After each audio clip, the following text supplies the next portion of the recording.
Thank you for sitting in with us on this sad occasion as all of the progress that has been made in Virginia over the past few years has started to backslide, but not even as slowly as your humble host, Mea Culpa, could admit to. Joining us from the Committee for a Constructive Tomorrow, cfact.org, is one of the great scientists in the battle against this idea of man-made climate change. He is the great Bonner Cohen. Good morning, Bonner. How are you doing, sir? Good morning, Joe. I'm doing well, and I hope you are too, under the circumstances. Well, one of the things, and I take my victories where I can. Sometimes it's worth it just to hear them admitted in their own words. For years, you and I have talked about how Reggie isn't what Reggie pretends to be. That's the Regional Greenhouse Gas Initiative. And there was Abigail Spanberger before my unbelieving eyes Monday evening, admitting to anyone who was watching, I'm sure the dozens of people that were watching her live stream, that Reggie was just a great cash grab and it made so much money for Virginia. And that's why we had to get back into the Regional Greenhouse Gas Initiative because it makes money for Virginia. You've been saying that all along. This isn't about saving the planet. No, it's not about saving the planet, and we have to be very careful about what we mean when we say it makes money for Virginia. Actually, it's ultimately going to cost Virginia ratepayers who, as a result of Reggie, as well as a result of other energy policies she's Hmm. imposing, as well as taxes she plans to raise, these people are going to see their disposable incomes reduced. And you have to ask the question, to what end? Reggie has been around for a couple of decades. It's a Hmm. regional, as you pointed out, the Greenhouse Initiative, uh, featuring states from actually where you would expect them to be. Regional, that region is the Northeast and the Mid-Atlantic. Virginia was the southernmost state. Governor Youngkin had the good judgment to get Virginia out of it, and Governor Spanberger is getting Virginia right back into it. Hmm. And it's one of these phony scams that was cooked up within the context of the narrative of man-made global warming, later rebranded as climate change, said to be caused by the burning of fossil fuels. So, what do as long as well as certain agricultural practices. Yeah. So, what this aims to do on paper is to reduce our emissions of greenhouse gases by forcing emitters of greenhouse gases who go beyond an arbitrarily set uh, Limit. Yeah. emission Yeah. standard to then buy credits. And of course, those credits, that's the cash that Governor Spanberger is referring to. Well, these carbon credits are nothing but a phony commodity. You can't put your hands on them. They don't accomplish anything, but they are one of the instruments dreamed up by people who saw the opportunity to virtue signal their commitment to the climate Hmm. by putting up a scam that promises to put certain funds in the pockets of actually very few people at the expense of a great many people. I'm afraid, just thinking about it, it's California, here we come, because she's pointing Virginia in the self same direction as California and other blue states have gone, namely staying loyal to the now thoroughly discredited climate narrative, one from which the United States, as well as many states within the U.S., and not to mention even Europe, slowly but surely, are moving away from Right. simply because they have seen that the policies being adopted to this uh, under the guise of decarbonization, well, decarbonization means deindustrialization. It's Mhm. going to make Virginia increasingly dependent upon ready wind and solar, both of which are intermittent, extremely expensive, unreliable. And that is the direction in which she is taking the state. And this is, again, it's going to benefit a small group of people, but it will by no means provide aid and comfort to Virginia's long-suffering ratepayers who are about to pay a lot more to heat their homes in winter and cool them in summer as a result of the steps that she is taking. Well, and I'm curious about that. Bonner Cohen is on with us from the Committee for a Constructive Tomorrow, cfac.org, and he's been digging into this climate science. How long now, Bonner, have you been, Longer under than I'd care to think. I actually over 30, 35 years. my The gosh. sad thing about it is the whole narrative is collapsing.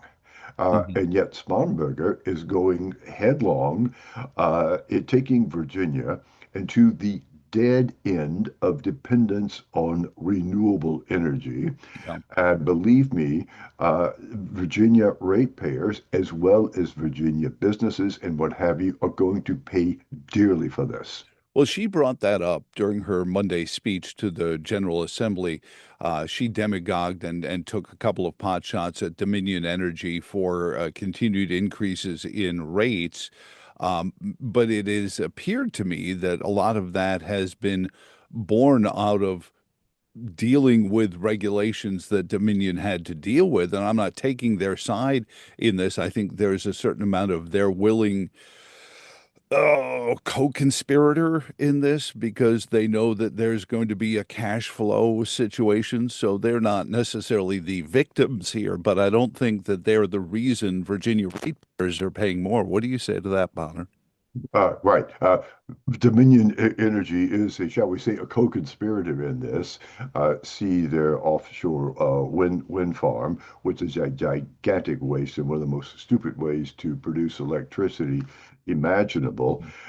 Nevertheless, to blame the utility for the policies that she is putting into place, the very predictable consequences of which will be a diminution of people's disposable income throughout Virginia, is just casting the blame on someone else.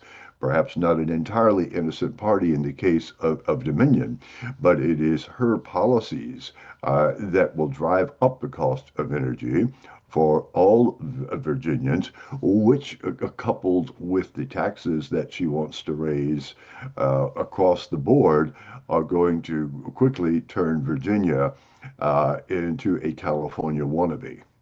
So, what about the businesses during the 4 years of the Youngkin administration? Despite the headwinds of a Democrat controlled House and Senate, they were able to make some big headwinds with big companies promising to build, new facilities in the pharmaceutical industry and the light manufacturing industry, never mind our data industry.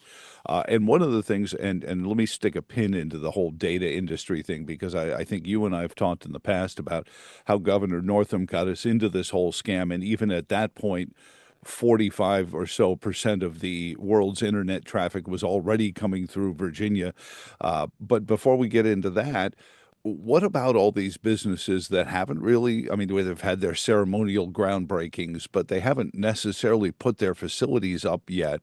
Are we looking at a flight of businesses that had committed to Virginia that are now heading for the hills or thinking, Yeah, when's yeah, the that's a exit? good question to raise because some of these companies may be having second thoughts. Do they really want to put their eggs in the Virginia basket, knowing full well that doing business in Virginia, that is manufacturing whatever it is that they want to manufacture here, is going to wind up costing them a lot more than they thought when Mm, they originally made their commitment. So don't be surprised if the companies think, well, we could put this thing in Tennessee, or we could put it in Georgia, or Texas, or some other place, sure. Oklahoma, North Dakota, you name it, or for that matter, and be very careful about this, West Virginia, which Hmm. may turn out to be the ultimate escape hatch for a lot of people because they are not, it's right next door, and they are not imposing the policies there that Governor Spanberger is imposing here. So, yes, I think there is considerable reason to believe that businesses, and they have made huge commitments here, very, very impressive under Governor Youngkin. Uh, don't be surprised if they have second thoughts and decide to take their considerable business elsewhere. And then at some point, then it's all going to come back down to whoever in Virginia has the money to pay the taxes that are going to have to be recouped into this because you've laid out the mathematics on this regional greenhouse gas initiative. Bonner Cohen on with us from the Committee for a Constructive Tomorrow, cfac.org, that, as it goes through its timeline, the bell curve of who has to pick up the cost is going to come harder and harder on the poorest among us, which is going to lead, I believe, having watched these people long enough, to higher taxes on those who generate some wealth or have some wealth. We'll see it in the form of estate taxes and things like that in an effort to get the money to subsidize the poorest of us. And it'll just become a cycle, and people will start leaving, and it'll be New York City, never mind California. Right. Uh, these policies, what they all have in common, among the along with being part of a completely phony narrative, which is nothing but a hoax, but they are regressive. Those with higher incomes, the high rollers who live not too far from where I am here in Arlington, Virginia, who live in enclaves like McLean and what have you, they'll be able to handle this. But I'm thinking about people of middle and lower income. How are they going to be able to make do when the necessities of life, of which electricity is one of the most important, are going to become more expensive? Well, the elites, and Governor Spanberger is nothing if not a member of the elites. Just look at her biography. Uh, she doesn't care about that. And Not going she's to hit very her. much in line with so many other people of her ilk in that they look down upon ordinary working people. They don't really care about them. They will say we need to uh, deal with certain inequities here, there, and yonder, but actually what they're doing is they're not only perpetuating those inequities, they're deepening them simply by taking money out of their hands and putting that money, taking money out of the hands of people who don't, many of whom don't have that much to give up Well, anyway, yeah, at some point, and the putting that rich become money the middle into the class. hands of high rollers. Well, and that's it because these corporations that are cozying up to the regional greenhouse gas emissions bond, or you talked about the cap and trade scheme, which is carbon credits. Okay, we don't burn so much, so we make money, we make credits because we don't burn so much carbon, and therefore we can sell these on the open market to companies that do burn more. We remember Barack Obama explaining to us that they were going to start an actual stock exchange for these kind of credits back in his administration, and conveniently based in Chicago as part of the mercantile exchange there. But those credits don't do anything towards fixing the economy. Now, you talked about or the ecology. I mean, you talked about how people in Europe are starting to see the fruit of this. They've been at this a few more years than Virginia has. So where are the Germans, the French, the Greeks, those European Union countries that bought into this back when Al Gore was still, touring the world on his, get off the iceberg tour? They're in deep trouble. Deindustrialization has spread rapidly throughout Europe, specifically Germany, Britain, a little less so with France because it has a nuclear power. Uh, And elsewhere in Europe, as a result of Europe's embrace of the very policies that Governor Spanberger is embracing now. Mm. Britain, from Scotland all the way down to the English Channel, and Germany from the Danish border all the way down to the Swiss border, is chock full of wind turbines and solar panels. I can't help but be amused by the latter, having lived in Europe for a long time. It's cloudy there an awful lot. You're not going to, in Northern Europe, you're not going to Oh, get that much sun there. Think of sun in Scotland? No, no. But anyway, uh, the upshot of all of that is their electricity prices have gone through the roof. What have been the consequences of that? The once mighty German automobile industry is now facing serious challenges, particularly from the Chinese, who yeah. can produce electric vehicles, which is also part Yep. of the whole scheme that they want to impose on the rest of us. There's no way in the world the Germans can produce their cars as cheaply Mm. as the Chinese can do. And the German automobile industry is in a great deal of trouble. There has been a gradual, belated awakening on this. They now realize what they've gotten themselves into. It's almost given the political divisions within all of those European countries on this. It's almost impossible to turn that around. Yep. And it is very revealing that neither Governor Spanberger, nor for that matter, anybody else who's embracing this sort of thing, think of Governor Pritzker in Illinois, Governor Newsom in California, Mayor Mondami in New York, the list of blue state politicians, Hmm. they've learned absolutely nothing from something that is playing out right in front of them. You can only draw the conclusion this is willful ignorance on their part, and it's a sign of their loyalty to a certain agenda as opposed to their concern about those whom they pretend to represent. We were talking about the data center industry in Virginia booming. 70% of the internet traffic on the planet goes through the Commonwealth of Virginia at one data center or another. And Governor Spanberger Monday also demagogued that as part of the evil that is driving up people's electric rates. Pardon me. But when Governor Northam signed us into the regional greenhouse gas initiative, it was already at a level where at least 40%, I'm told, of the internet traffic on the planet was already going through Virginia data centers when they signed into this.